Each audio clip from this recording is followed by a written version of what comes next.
ദൈവപുത്രനായ യേശു ക്രിസ്തുവിൻ്റെ തന്നെ നാമത്തിൽ G2R പ്ലാറ്റ്ഫോമിൽ ദൈവവചനം ശ്രവിക്കുന്ന വിശുദ്ധന്മാർക്ക് വന്ദനം.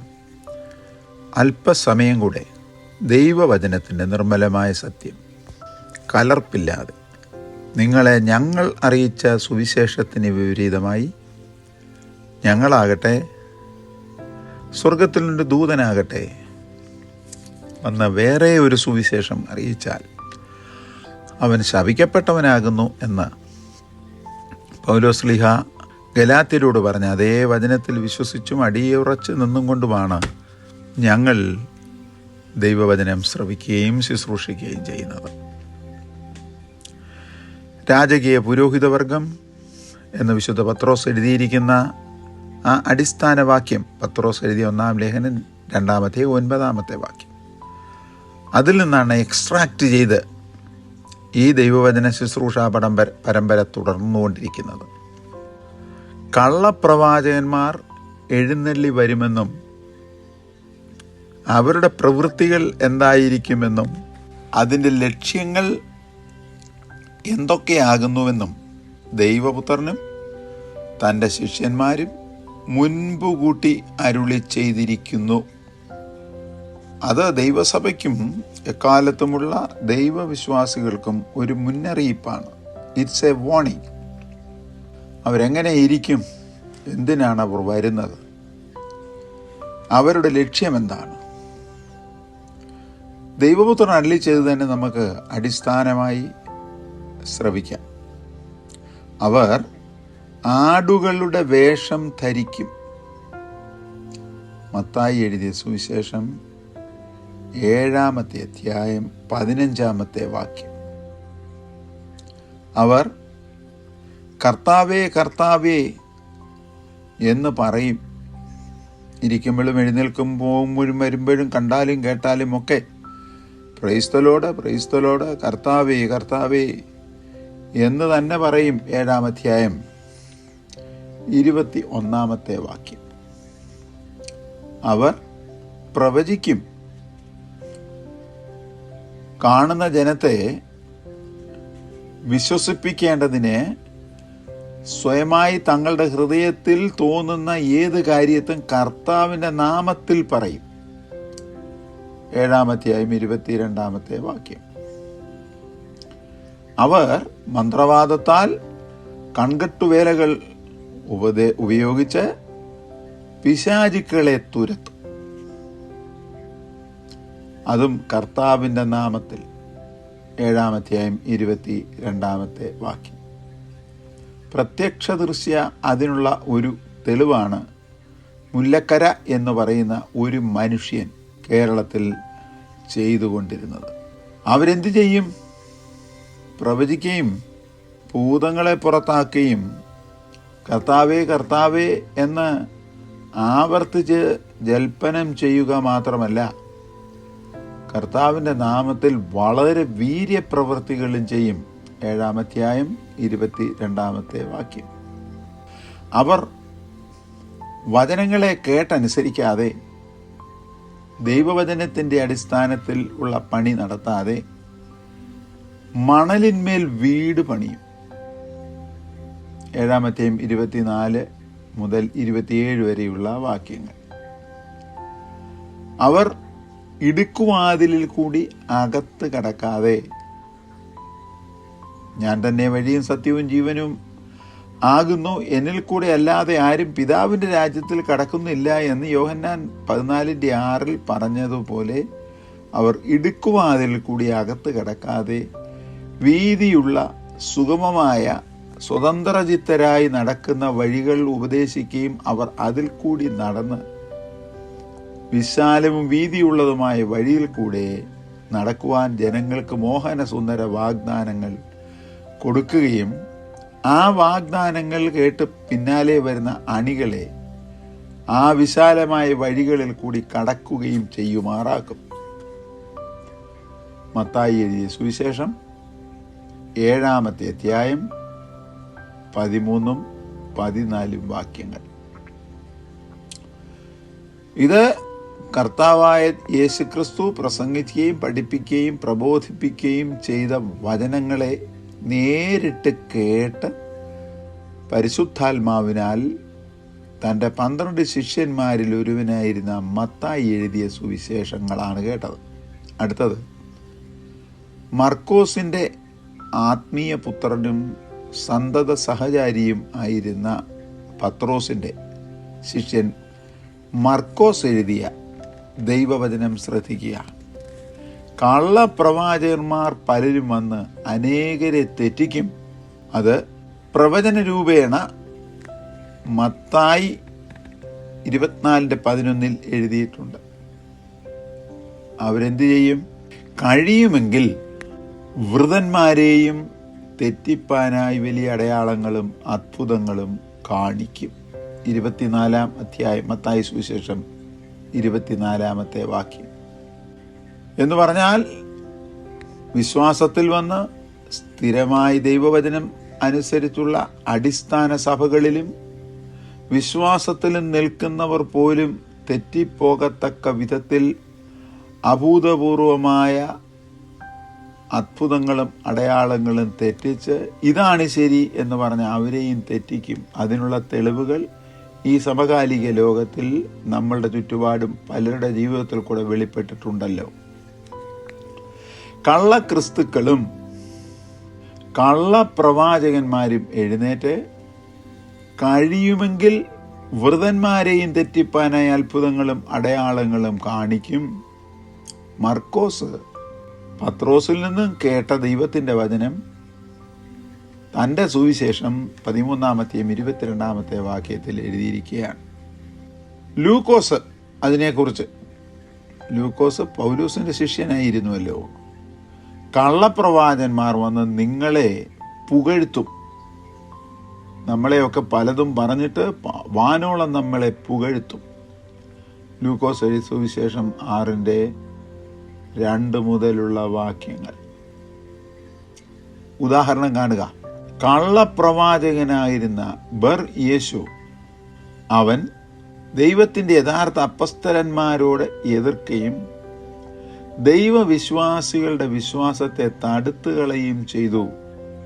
അപ്പോസ്തല പ്രവർത്തികൾ 13-ാം അധ്യായം 6 മുതൽ 8 വരെയുള്ള വാക്യങ്ങൾ. വിശുദ്ധ പൗലോസും ബർന്നബാസും അവനെ കണ്ടിട്ട് അഭിസംബോധന ചെയ്തത് ഇങ്ങനെയാണ്: ഹേ സകല കപടവും സകല ധൂർത്തും നിറഞ്ഞവനെ,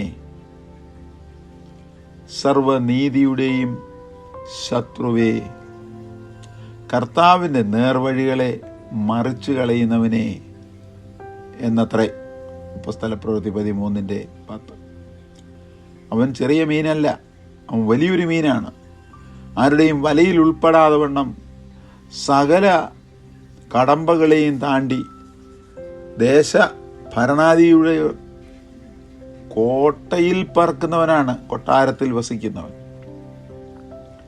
ഇങ്ങനെയുള്ളവർ ആടുകളുടെ വേഷം ധരിച്ച് പ്രത്യക്ഷപ്പെടുന്ന കൂടിയ ചെന്നായ്ക്കളായി അടുത്തു വന്ന് ശിഷ്യന്മാരെ തങ്ങളുടെ പിന്നാലെ വലിച്ചു കളയുന്നവനായി വിപരീത ഉപദേശം പ്രസ്താവിക്കും.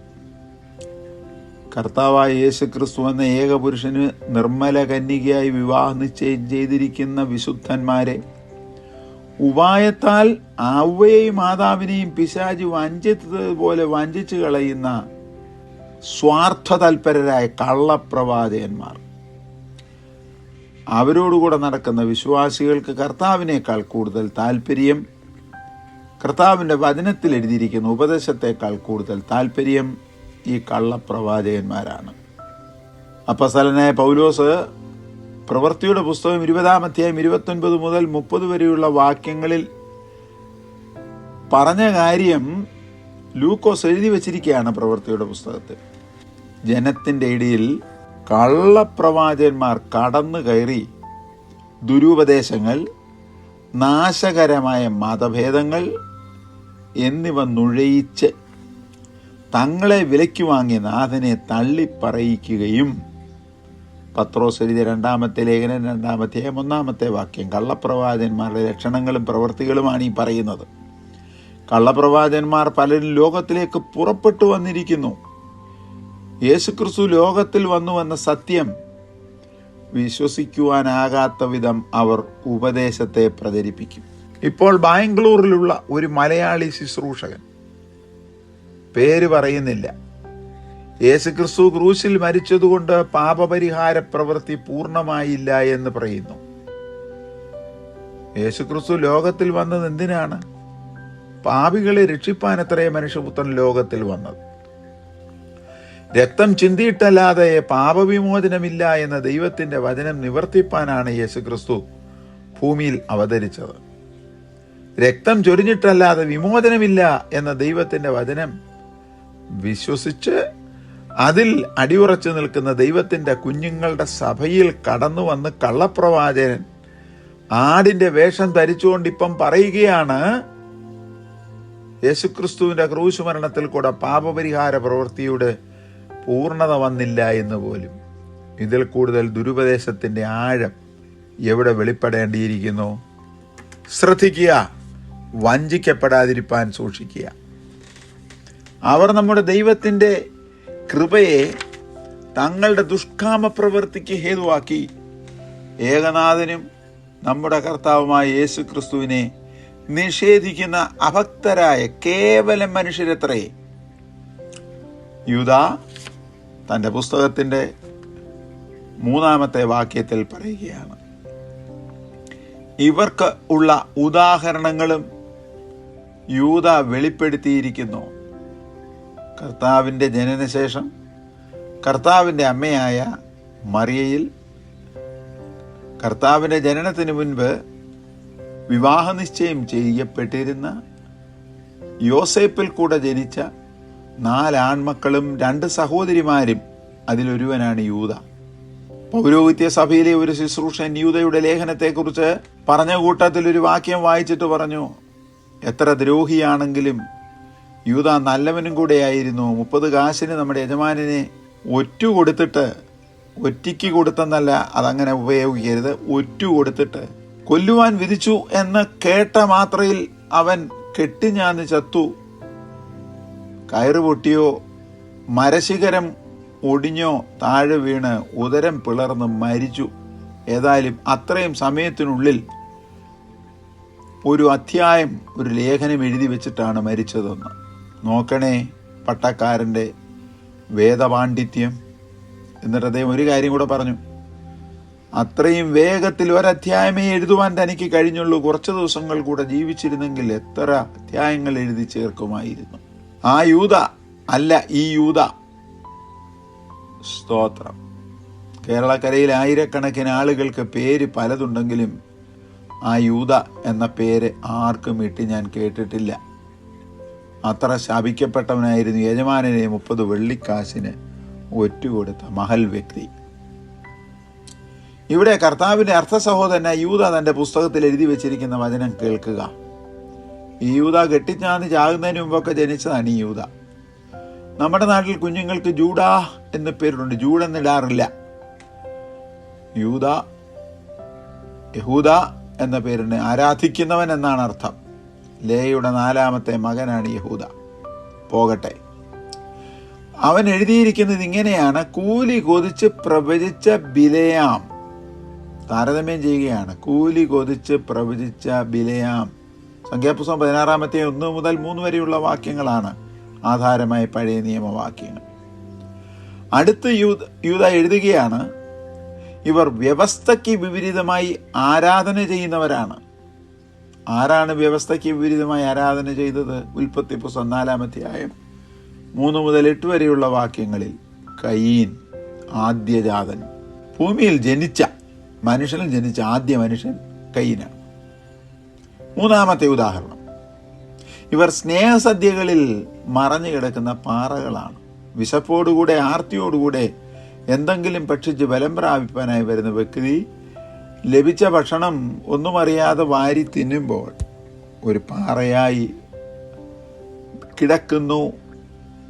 ആ ഭക്ഷണത്തെക്കുറിച്ച് വിരക്തി തോന്നിക്കുന്ന വിധത്തിൽ ഇവർ സ്നേഹസദ്യകളിൽ മറഞ്ഞു കിടക്കുന്ന പാറയാണ്. യൂദാ 1-ാം അധ്യായം 12-ാമത്തെ വാക്യം. കാറ്റുകൊണ്ടോടുന്ന വെള്ളമില്ലാത്ത മേഘങ്ങൾ. മുകളിലോട്ട് നോക്കിയപ്പോൾ ഒരു മേഘം വരുന്നത് കണ്ടു, ആശ്വസിച്ചു, ഈ ചൂട് മാറി, ഒരു മഴ പെയ്യത്തക്കവണ്ണം അന്തരീക്ഷം അനുഗ്രഹകരമായിരിക്കുന്നു. പക്ഷെ എന്ത് ചെയ്യാനാണ്, കാറ്റുകൊണ്ട് അതങ്ങ് ഓടിപ്പോയി, ഒരു കണിക പോലും പെയ്തില്ല. ഇന്നത്തെ ആത്മീയഗോളത്തിലെ ഈ കള്ളപ്രവാചകന്മാരെല്ലാം ഇതുപോലെയാണ്. നിങ്ങൾ ദയവ് ചെയ്ത് അവരുടെ പിന്നാലെ ഓടരുത്, അവർ വരുന്നിടത്ത് നിങ്ങൾ കൂടരുത്, അവർ പറയുന്നത് നിങ്ങൾ കേൾക്കരുത്. യാതൊരു കണിക അനുഗ്രഹം പോലും ഇവരുടെ ശുശ്രൂഷയിൽ നിന്ന് അണികൾക്ക് കിട്ടുകയില്ല എന്ന് മറന്നു പോകരുത്. തൻ്റെ 1-ാമത്തെ അധ്യായം 12-ാമത്തെ വാക്യത്തിൽ എഴുതിയിരിക്കുകയാണ്. 6-ാമത് ഇവരെ ഉദാഹരണം എടുത്തു കാണിക്കുന്നത് ഇവിടെയാണ്. ഇല കൊഴിഞ്ഞും ഫലമില്ലാതെയും രണ്ടുരു ചത്തും വേരറ്റുപോയതുമായ വൃക്ഷങ്ങൾ. ഇനി എന്തെല്ലാം ചെയ്താലും അത് കിളിർക്കയില്ല, അത് തളിർക്കയില്ല, അത് പൂക്കുകയില്ല, ഭക്ഷിക്കുകയില്ല, ഫലവും തരികയില്ല. ഇല കൊഴിഞ്ഞുപോയി. അതുകൊണ്ട് ഇതെന്ത് വൃക്ഷമാണ്, എന്ത് ചെടിയാണെന്ന് പോലും അറിയുവാൻ ഐഡന്റിറ്റി ശേഷിക്കുന്നില്ല. 1-ാമത്തെ 12-ാമത്തെ വാക്യം. 7-ാമത്, തങ്ങളുടെ നാണക്കേട് നുരച്ചു തള്ളുന്ന കൊടിയ കടൽ തിരകൾ. തിരകൾ എന്ന് പറഞ്ഞാൽ തിരമാലകൾ. 1-ാം അധ്യായം 13-ാമത്തെ വാക്യം. ഒരു അധ്യായമേ ഉള്ളൂ കേട്ടോ. ഇവർ ചെയ്യുന്ന ഈ അനാത്മീയ പാപപ്രവൃത്തികൾ ദൈവവചനത്തിന് നിരക്കാത്തതാണെന്ന് എത്ര വർഷങ്ങൾ പറഞ്ഞാലും അവർക്ക് യാതൊരു ലജ്ജയുമില്ലാതെ പിന്നെയും അത് തന്നെ പറഞ്ഞുകൊണ്ട് നടക്കും. തിരുവനന്തപുരം, കൊട്ടാരക്കര, അടൂര്, ചങ്ങനാശ്ശേരി മുതലായ സ്ഥലങ്ങളിൽ പ്രവർത്തിക്കുന്ന അത്ഭുത വീരന്മാർ ചെയ്യുന്ന ശുശ്രൂഷകൾ ഇത് തന്നെയാണ്. എത്രയോ വർഷങ്ങൾ കൊണ്ട് ഇവരുടെ ദോഷപ്രവർത്തികൾ കണ്ട് ദൈവികമല്ല എന്ന് വിളിച്ചു പറയുന്ന ദൈവദാസന്മാരുണ്ട്. എന്നിട്ടും ഇവർ ആ കടൽ തിരകളെ പോലെ പിന്നെയും പ്രവർത്തിക്കും. 8-ാമത്, സദാകാലത്തേക്കും അന്ധതമത സൂക്ഷിച്ചു വെച്ചിരിക്കുന്ന വക്രഗതിയുള്ള നക്ഷത്രങ്ങൾ. പുറകെ പോകരുത് കേട്ടോ.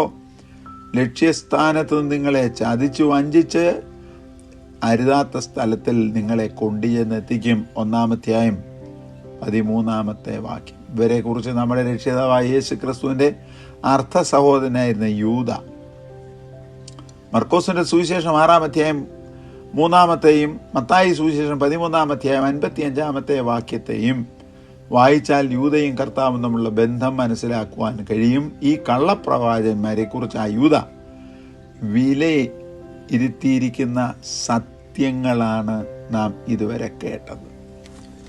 തുടർന്നും വഞ്ചിക്കപ്പെടാതിരിപ്പാൻ കള്ളപ്രവാചകന്മാരെ കുറിച്ച് തിരുവചനത്തിൽ എഴുതിയിരിക്കുന്ന രാജകീയ പുരോഹിതവർഗം ധരിച്ചും കണ്ടും കേട്ടും ഗ്രഹിച്ചും ഇരിക്കേണ്ടത് ആവശ്യമാകയാൽ ഈ ശുശ്രൂഷ അനുസ്യൂതം തുടരും. ദൈവം നിങ്ങളെ എല്ലാവരെയും അനുഗ്രഹിച്ച് വിശ്വാസത്തിൽ സ്ഥിരപ്പെടുത്തുമാറാകട്ടെ. കർത്താവേ, അങ്ങയുടെ മുൻപാകെ നിൽക്കുന്ന ഈ ദൈവദാസീദാസന്മാരെ എല്ലാവരെയും അളവില്ലാതെ സ്വർഗത്തിലെ സകല ആത്മീയ അനുഗ്രഹങ്ങളാലും അങ്ങ് അനുഗ്രഹിക്കണം. ഞങ്ങളും അവർക്ക് വേണ്ടി അപേക്ഷിച്ച് അവരെ അനുഗ്രഹിച്ച് തിരുസന്നിധിയിൽ സമർപ്പിക്കുന്നു. കൃപ തോന്നി കേൾക്കുമാറാകണമേ.